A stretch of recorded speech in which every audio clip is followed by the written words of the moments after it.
소환을 바라는 우리 몇 년 전부터 우리 기독교가 사회와 세상으로 그런 사람들로부터 비판을 많이 받아오고 있습니다. 여러분은 그 원인이 무엇이라고 생각하십니까? 여러 가지로 개인의 신앙에 따라서 다르게 얼마든지 설명할 수 있을 것입니다. 여기 이 자리에 있는 여러분들은 그 원인이 무엇이라고 생각합니까? 혹시 그 원인이 성경적입니까? 아니면 그냥 여러분 개인의 생각입니까? 혹은 여러분 주위에 아는 그 존경을 받는 사람들의 같은 생각입니까? 가장 중요한 원인은 크리스찬들이 복음의 능력을 잃어버렸기 때문입니다. 자, 여러분, 복음이 무엇입니까? 하나님께서 죄로 인해 마땅히 멸망을 받아야 할 모든 인간을 위해서 자신의 독생자 예수를 우리 죄를 위하여 십자가에 피 흘리면서 죽게 하셨다는 것입니다. 피 흘림이 없으면 죄 사함이 없다라고 히브리서 9장 22절에 분명하게 말하고 있습니다. 예수님이 십자가에서 피 흘리고 죽은 것이 여러분 복음입니까? 여기까지 말한다면 완전하지는 않습니다. 예수님의 죽은 자 가운데서 3일 만에 부활하심으로 마귀가 가지고 있는 사망의 권세를 예수님이 깨뜨립니다. 예수님의 부활로 인해 예수 안에 들어온 자는 더 이상 마귀의 종이 아니고 하나님의 자녀입니다. 부활하신 예수님은 제자들과 함께 40일 동안 이 세상에 계셨습니다. 그 후 하늘에 올라가셔서 하나님 아버지의 약속대로 이 세상에 성령을 보내주셨습니다. 우리들이 예수를 믿을 수 있는 것도 성령님이 계시기 때문입니다. 믿으시면 한번 아멘하십시다. 지금 현재 예수님은 믿는 자들을 위해서 중보 기도하고 계십니다. 이 예수님은 아버지의 정한 때가 되면 이 세상에 다시 오십니다. 그때 마귀와 그의 악한 영들, 거짓 선지자 그리고 적 그리스도는 예수님의 입에서 나오는 검으로 다 멸망하게 되어 있습니다. 여러분, 이 복음에는 하나님의 능력이 있습니다. 로마서 1장 16절에는 바울은 이렇게 말합니다. 내가 복음을 부끄러워하지 아니하노니 이 복음은 모든 믿는 자에게 구원을 주시는 하나님의 능력이 되며 첫째는 유대인에게 또한 헬라인에게라고 말합니다. 여러분, 복음을 전해보면 복음을 믿는 자가 있고 믿지 않는 자가 있습니다. 그 중간은 없습니다. 여러분 가운데 혹 요즘 같은 세상에 믿을 자가 어디 있겠느냐 할지 모르지만 하나님의 능력은 그대로 남아 있습니다. 예수 믿지 않는 자, 교회 오랫동안 형식적으로 왔다 갔다 하는 자들에게 포함됩니다. 복음을 전하면 구원을 받는 자가 생긴다는 것입니다. 누가 구원을 받을지, 얼마나 많은 사람들이 구원을 받을지 우리는 알 수 없습니다. 왜냐하면 하나님께서 하시는 일이기 때문입니다. 자, 복음의 능력은 여러분 어떤 것입니까? 첫째, 예수 믿지 않고 있는 자가 복음을 듣고 믿게 되는 겁니다. 다시 한번 말씀드릴게요. 복음의 능력은 예수 믿지 않고 있는 자, 즉 불신자가 복음을 듣고 믿게 되는 것입니다. 여러분들 가운데 예수를 믿지 않고 있다고 생각하는 자는 예수가 나의 구세주요 내 삶의 주인이라고 믿어질 때까지 복음을 들어야 돼요. 복음은 변하지 않습니다. 동일한 복음입니다. 두 번째는 내 자신이 예수를 믿는 자라고 생각하면 믿지 않는 자에게 복음을 전해야 합니다. 복음을 전해보아야 많은 사람들이 복음을 거부하고 있다는 사실을 알게 되고 또 그래도 받아들이는 사람이 있다는 것도 알게 됩니다. 복음을 여러분 왜 전합니까? 듣지 못하면 믿지 못하기 때문에 복음을 전해드립니다. 듣지 못하면 믿지 않기 때문에 복음을 전해드립니다. 믿지 않으면 여러분 영원한 멸망입니다. 육체의 몸이 죽었다고 다 죽은 것이 여러분 아닙니다. 육체는 수명만큼 살다가 죽었지만 그 육체 안에 있었던 영은 영원히 존재하는 것입니다. 예수를 믿었던 영은 거듭난 영으로, 믿지 않았던 영은 거듭나지 않은 영으로 남아 있습니다. 거듭난 영은 다 예수님이 있는 곳 천국으로 가고 거듭나지 않은 영은 다 예수님이 없는 곳 곧 마귀와 악한 영들과 예수를 믿지 않았던 모든 영들이 가는 곳 지옥에 가게 됩니다. 여러분, 이 사실이 솔직히 두렵지 않습니까? 그러나 믿는 우리들에게는 영원한 기쁨이요 평생 감사입니다. 복음에 대한 확신을 가지고 사시는 저와 여러분이 되기를 주님의 이름으로 축원합니다. 복음이 저와 여러분 우리 안에 살아 있다면 내가 아는 사람들, 모르는 사람들이라 할지라도 어떻게 여러분 전하지 않겠습니까? 복음을 전하면 복음의 능력이 당신과 함께입니다. 복음의 능력이 있으면 내가 현재 어떤 상태에 있더라도 거기서 좌절하거나 낙담하지 않습니다. 복음의 능력이 있으면 내가 시험에 들지 않습니다. 유혹에 넘어지지 않습니다. 복음의 능력이 우리 각 사람에게 있다면 내가 만나는 어떤 사람에게라도 그 능력은 나가게 됩니다. 복음의 능력이 나가게 되면 상대는 예수를 믿고 싶어하는 마음이 생깁니다. 복음의 능력이 흘러넘치는 사람의 얼굴에는 성령이 주는 생기가 돌고 당당함이 있게 마련입니다. 복음의 능력이 여러분 안에서 흘러넘치고 있습니까? 그분은 참으로 복 있는 사람입니다. 하나님의 은혜입니다. 자, 우리가 오늘 읽은 본문의 사건은 보리떡 5개와 물고기 2마리로 예수님이 장정 5,000명 이상을 먹인 초자연적인 사건입니다. 얼마나 이 사건이 중요했던지 여러분 모든 복음서에 다 기록이 되어 있습니다. 마태복음 14장에도 기록이 되어 있고 마가복음 6장에도 기록이 되어 있고 누가복음 9장에도 기록이 되어 있습니다. 그리고 요한복음 6장 방금 우리가 읽은 이곳에 기록되어 있습니다. 그런데 여러분 요한복음에 기록되어 있는 오병이의 사건은 우리들에게 좀 다른 깨달음을 주고 있습니다.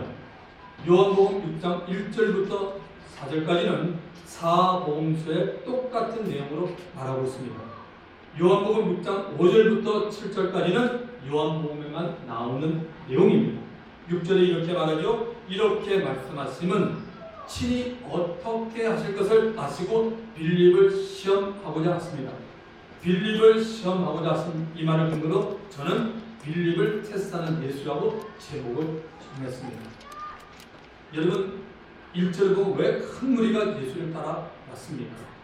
병자들에게 행하는 표적을 보았기 때문입니다. 6월절에 예루살렘에서 많은 사람이 예수가 행하는 표적을 봤다라고 여러분 가지고 계신 요한복음 2장 23절에 분명히 말하고 있습니다. 또한 요한복음 4장에 보면 왕의 신하의 아들을 고쳐준 사건이 있습니다. 그때 예수님이 이런 말씀을 합니다.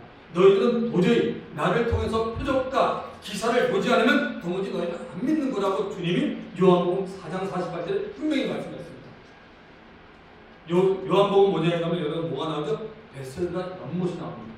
거기에 많은 병자들이 있었고 정말 요즘으로 말하면 모든 종류의 많은 병자들이 거기에 있습니다. 그런데 거기에 38년 된 병자를 주님이 보셨습니다.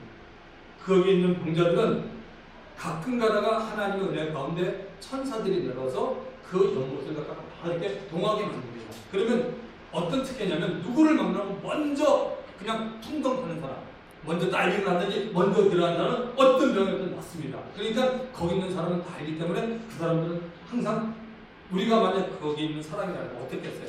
평상시에 뭐 치당이 지내야 되니까 딱 그 시간 되면 믿는다고 막 그럴 거 아닙니까? 생각해 보십시오. 왜? 들어가면 무조건 나오니까. 그런 곳에 예수님이 찾아오셨어요. 그리고 예수님이 38년 된 그 병자에게 네가 낫고자 하느냐 물어보니까 병자가 이렇게 합니다. 주여, 나는 낫고자 싶은데 제가 가면은 나보다 꼭 딴 사람이 먼저 갑니다. 그러니까 이 사람은 뭐죠? 분명히 걷는데 문제가 있는 사람이에요. 중풍병자입니다. 근데 예수님이 이 사람을 갖다가 고쳐주는 사건이 있습니다. 그리고 난 다음에 우리가 본 요한복음 6장이기 때문에 이렇게 많은 사람들이 예수님을 왜 따라하냐? 저 양반에게 가면 예수님에게 가면 분명히 질병이 난다. 병이 낫는다는 것을 봤고 경험했기 때문에 예수님을 따라갔던 겁니다. 자, 근데 예수님은 왜 요한복음 6장 5절에서 성경을 한번 보십시오. 12제자 가운데 유독 빌립에게 우리가 어디서 떡을 사서 이 사람들을 먹이겠냐라고 물어봅니다. 빌립을 테스트하기 위해서라고 요한복음 6장 6절에 예수님이 답하십니다.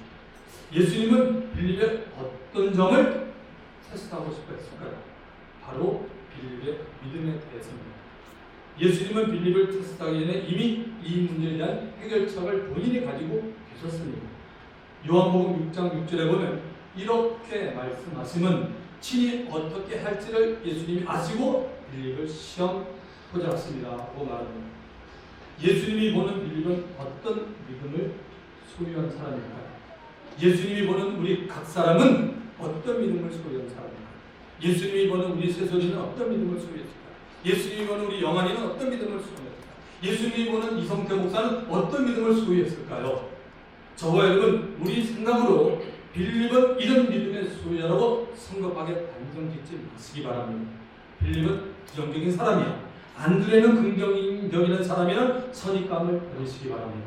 자, 예수님의 부름에 빌립은 이렇게 답합니다.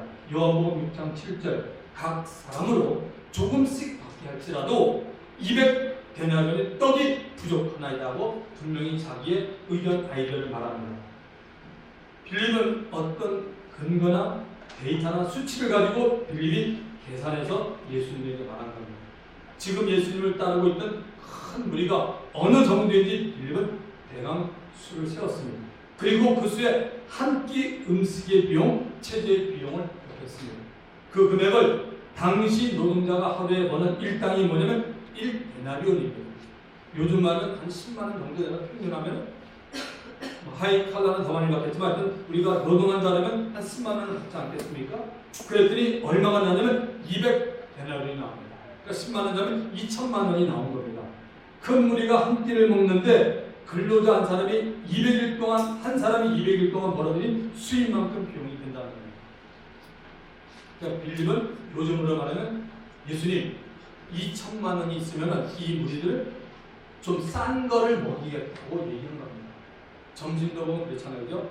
대학가에는 좀 싼 게 많은 것 같아요. 5,000원짜리, 6,000원. 또 비싼 데 가면 9,000원, 만 원이에요. 다 틀립니다.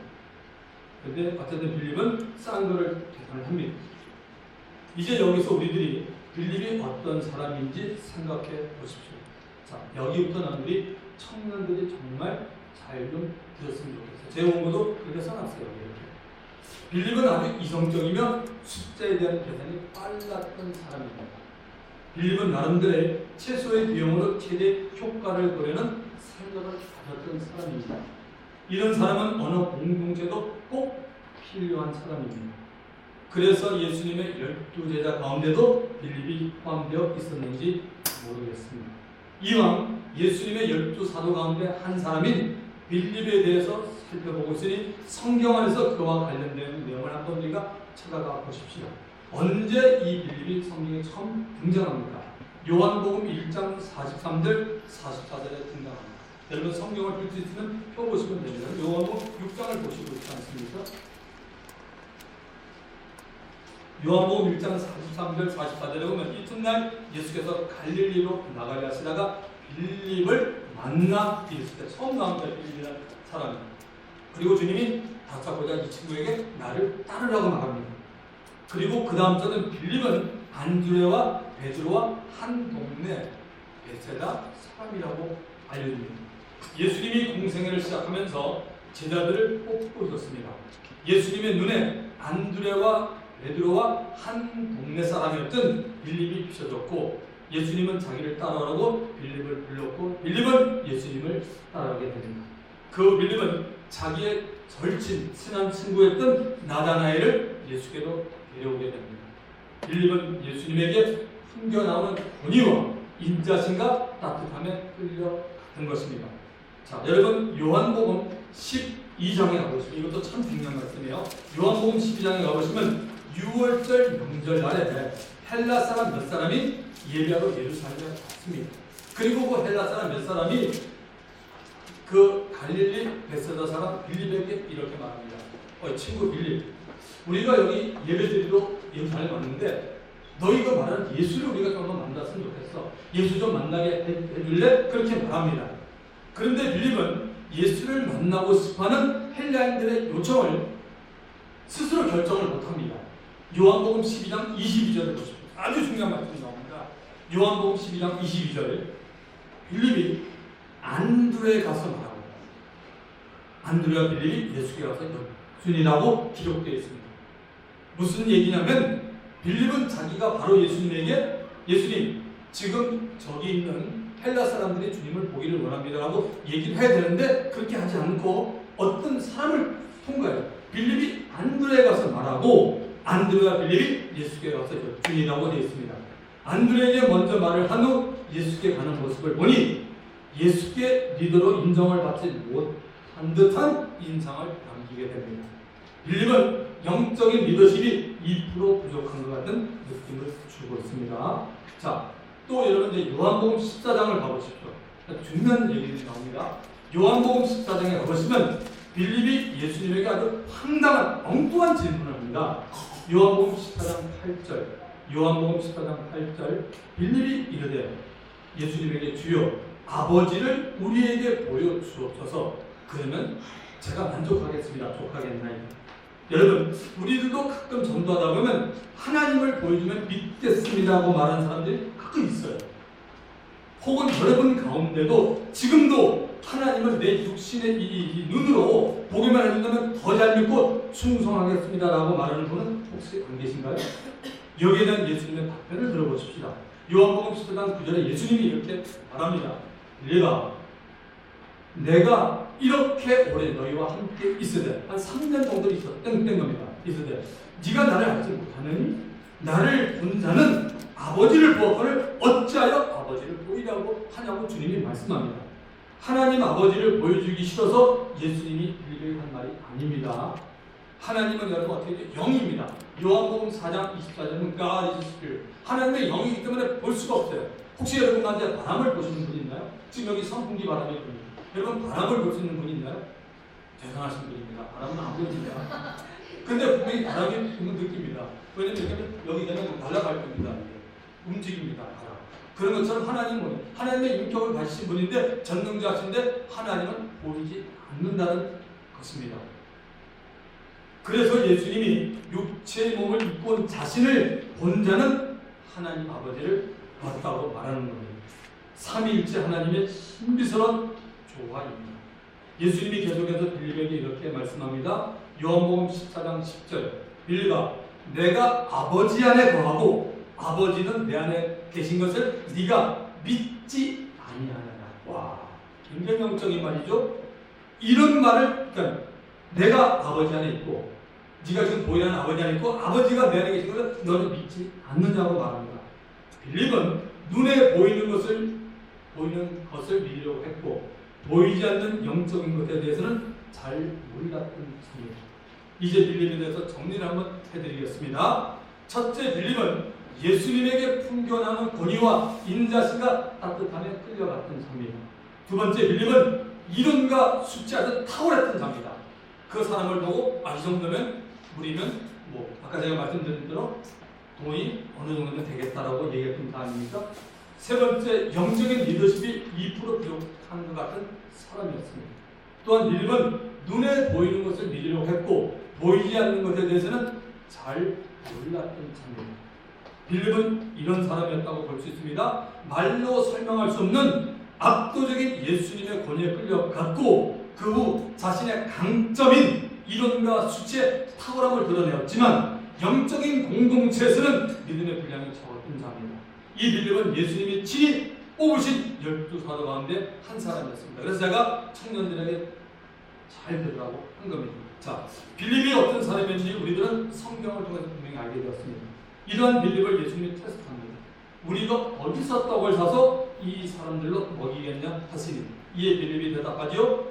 요한복음 6장 7절 각 사람으로 조금씩 받게 할지라도 200대량의 떡이 부족하리라. 빌립의 답변에 대해서 예수님은 아무런 말씀을 하지 않았습니다. 더 이상 빌립과 예수님의 대화도 없었습니다. 결과적으로 예수님은 배고프고 허기진 사람들을 먹이시는 방법으로 빌립의 아이디어를 채택하지 않았습니다.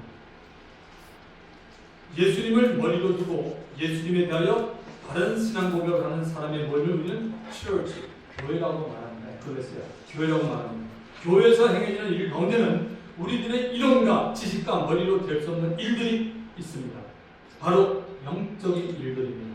기도하고 말씀을 믿고 순종하면 주님께서 이루어지는 일들입니다. 빌립이 남들보다 빠르게 생각해낸 각 사람으로 조금씩 받게 할지라도 200데나리 떡이 부족하려는 아이디어는 함께 있었던 사도들에게는 야 빌립 너의 아이디어가 기가 막힌 아이디어다. Your idea is so amazing and wonderful 이라고 칭찬을 받았을지 모르지만 예수님은 아무런 말을 안 했고 빌립이 낸 아이디어를 택하지 않았다는 사실을 여러분 주목하셔야 됩니다. 본문에는 여러분 없는 내용이고 말하고 없는 내용이고 말을 안 하고 있지만 왜 예수님이 빌립의 아이디어를 인정하지 않았을까요? 조심스럽게 이렇게 한번 생각해 봅니다. 만약에 예수님이 인정하고 빌립의 방법대로 거기 앉아 있었던 사람들의 돈을 모아서 떡을 장만했더라면 빌립이 사람들 앞에서 높임을 받았을지 모릅니다. 빌립이 영적인 사람이 아닌데도 사람들 사이에서 인정을 받고 높임을 받는다면 공동체 안에 있는 많은 사람들이 빌립을 따르게 되니 그 공동체는 영적인 권위와 영적인 일을 하기가 힘들어진다는 사실입니다. 확실합니다. 초대교회를 이끌고 나갔던 베드로와 이방 나라의 복음을 전하고 교회를 많이 세우고 교인들을 양육했던 바울, 이 두 사람은 얼마나 영적인 인물이었습니까? 세상에 쌓았던 지식을 예수 그리스도 알아가는 지식 앞에서 초계같이 버릴 수 있던 바울, 이런 사람들이 영적인 사람인 겁니다. 빌립의 대답을 들은 예수님 앞에 베드로의 형제 안드레가 나옵니다. 안드레도 지금 예수님의 관심이 예수님의 향한 표적을 보고 멀리까지 따라온 허기진 수많은 분임을 알았습니다. 한마디로 먹는 문제임을 안드레도 알았습니다. 요한복음 6장 9절을 보십시오. 요한복음 6장 9절. 여기 한 아이가 있어. 아마 하연이 같은 애가 있었던 것 같아요. 여기 한 아이가 있어. 보리떡 5개와 물고기 2마리를 가지고 있나이다. 그것이 이 많은 사람에게 얼마나 되겠사옵나이다. 안드레는 이 문제를 예수님이 푼다는 확신을 가졌습니다. 그래서 안드레는 손에 무엇인가 먹을 것을 가지고 있는 사람을 찾게 되었고 그 먹을 것은 한 아이에서 발견되었습니다. 보리떡 5개와 물고기 2마리가 그 아이에게 있었습니다. 사람은 여러분 누구나 관심 있는 것에 마음이 갑니다. 안드레의 관심도 수많은 배고픈 사람에 대해서 불쌍히 여긴 예수님의 관심과 같았습니다. 보리떡 5개와 물고기 2마리는 만약 5사람이 먹는다면 한 사람 앞에 보리떡 1개, 물고기 2마리니까 반마리가 좀 안 되는 셈일 겁니다. 그러나 만약 예수님이 보리떡 5개와 물고기 2마리로 기적을 일으킨다면 여기에 모인 수많은 사람들이 먹게 될지도 모르는 일이라고 안드레는 생각합니다. 안드레는 그동안 예수님을 따라다니면서 수많은 기적들을 보았기에 주위 사람의 눈치도 볼 필요 없이 아이가 가지고 있는 것 보리떡 5개와 물고기 2마리를 예수님의 손에 올려드렸습니다. 안드레는 예수님이 어떤 분인 줄 알았고 그분을 신뢰했습니다. 우리들의 신앙생활 가운데 정말 예수님을 붙잡아야 하고 신뢰할 결정적인 때가 가끔 옵니다. 그런데 우리는 그때 눈에 보이지 않는 예수님보다 내가 직면한 현실에 맞추어 문제를 풀어가려는 빌립과 같은 행동을 할 때가 종종 있습니다. 그렇지 않습니까, 여러분?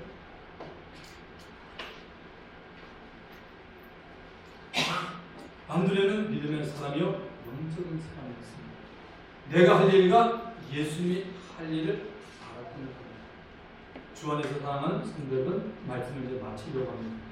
여러분이 할 일과 예수님이 할 일을 여러분 구분하고 계십니까? 저와 여러분이 혹시 그 장소에 있었다면 우리는 어떤 생각과 믿음을 예수님에게 보였을까요? 예수님이 우리 각 사람의 이름을 부르면서 아무개야 어디서 떡을 사서 이 많은 사람을 먹이겠느냐라고 물어보십니다. 주님이 현미야 너 어디서 떡을 사서 이 많은 사람을 먹이냐고 물어보십니다. 어떻게 여러분 답해드리겠습니까? 빌립과 같은 생각으로 답하겠습니까? 안드레와 같은 행동으로 나가겠습니다. 오늘 여러분 그 주보에 보시면 설교역이 되어 있죠. 당신에게는 복음의 능력이 역사하고 있습니다. 왜 큰 무리가 예수님을 따랐습니까? 왜 예수님은 빌립을 테스트했습니까? 안드레는 무엇을 바라고 예수님께 오명을 가지고 왔습니까? 이 요약한 대로 저는 설교를 했습니다. 그리고 오늘 여러분들이 사실은 우리가 지금 그동안 계속적으로 나눔을 못 갖고 못하는데 설교를 듣고 나면 사실은 나눠야 되는데 앞으로 이제 우리가 추석 지나고 나면 우리 공동체가 많이 왔네요. 그래서 좀 그룹을 줘서 여러분 밥 먹고 난 다음에 오늘 적어도 여러분 내일 모레면 또 그 열기가 영적인 그 파장이 죽습니다.